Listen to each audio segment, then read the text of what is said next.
മൂന്നാറിൽ വീണ്ടും online taxi ഡ്രൈവർക്ക് ഭീഷണി. മൂന്നാറിലെ ടാക്സി ഡ്രൈവർമാരാണ് ഭീഷണിപ്പെടുത്തിയത്. മൂന്നാറിൽ നിന്നും ട്രിപ്പെടുക്കാൻ പാടില്ലെന്നാണ് ഭീഷണി. പരിശോധിച്ച ശേഷം കേസെടുക്കാമെന്ന് മൂന്നാർ പോലീസ്. ആദ്യം ആ ദൃശ്യങ്ങളിലേക്ക്.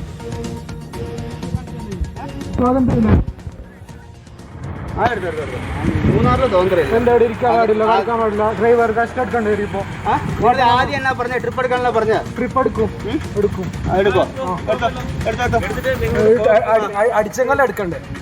അടിക്കണ്ടേ? നിങ്ങൾ അടിക്കുന്നുണ്ട് ഇവിടെ. നിങ്ങൾ ട്രിപ്പ് എടുക്കാൻ പാടില്ലെന്ന് പറഞ്ഞില്ലേ? ട്രിപ്പ് കയറണ്ട ചേട്ടാ. പിന്നെ എല്ലാത്തിനും ടാക്സി ആണെന്ന് കൊടുക്കുന്ന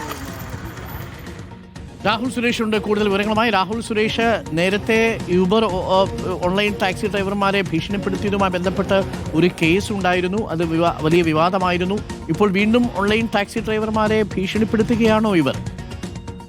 ഡോക്ടർ അരുൺ, മൂന്നാറിൽ കുറെ കാലമായി നിലനിൽക്കുന്ന ഒരു പ്രശ്നം കൂടിയാണ് ഇത്. ഓൺലൈൻ ടാക്സിയും പരമ്പരാഗത ടാക്സി ഉടമകളും തമ്മിലുള്ള പ്രശ്നം കുറെ കാലമായി മൂന്നാറിൽ നിലനിൽക്കുകയാണ്. നേരത്തെ വിദേശ വനിത ഇവിടെ എത്തി ഈ ഓൺലൈൻ ടാക്സിയിൽ കയറിപ്പോൾ ഉണ്ടായ ഒരു ദുരനുഭവം അന്ന് സമൂഹ മാധ്യമങ്ങളിൽ പങ്കുവയ്ക്കുകയും അത് വലിയ രീതിയിൽ വിവാദമാവുകയും ചെയ്തതാണ്.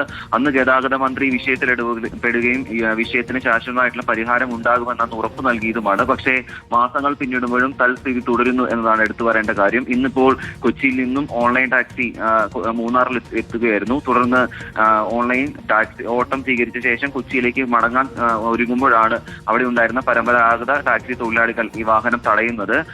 ഇവിടെ നിന്നും ഓട്ടം പോകാൻ അനുവദിക്കില്ല, ഇവിടെ നിന്നും പരമ്പരാഗത ടാക്സികൾ മാത്രം ഓട്ടം പോയാൽ മതി എന്നതായിരുന്നു അവരുടെ നിലപാട്. അതേസമയം ഓൺലൈൻ ടാക്സി എത്തിയ ഓൺലൈൻ ടാക്സി ഉടമ തനിക്ക് ഓട്ടം ലഭിച്ചിട്ടുണ്ടെങ്കിൽ താൻ ഉറപ്പായും ഇവിടെ നിന്നും പോകുമെന്നും അതിനുവേണ്ടി കാത്തിരിക്കുകയാണെന്നും അദ്ദേഹം പറയുകയും ചെയ്തു. അതിൽ ഓൺലൈൻ ടാക്സി ഉടമ പകർത്തിയിട്ടുള്ള ദൃശ്യമാണ് ഇപ്പോൾ പുറത്തു വന്നിട്ടുള്ളത്. അതേസമയം മൂന്നാർ പോലീസ് പറയുന്നത് ആവശ്യമായിട്ടുള്ള നടപടി ഈ പരിശോധിച്ച ശേഷം സ്വീകരിക്കാം എന്നുള്ളതാണ്. എന്തായാലും പ്രശ്നം അങ്ങനെ തന്നെ നിലനിൽക്കുകയാണ് എന്നതാണ് എടുത്തു പറയേണ്ട കാര്യമായിരുന്നു. Thank you. രാഹുൽ സുരേഷാണ് ഇടുക്കിയിൽ നിന്നും വിവരങ്ങൾ നൽകിയത്.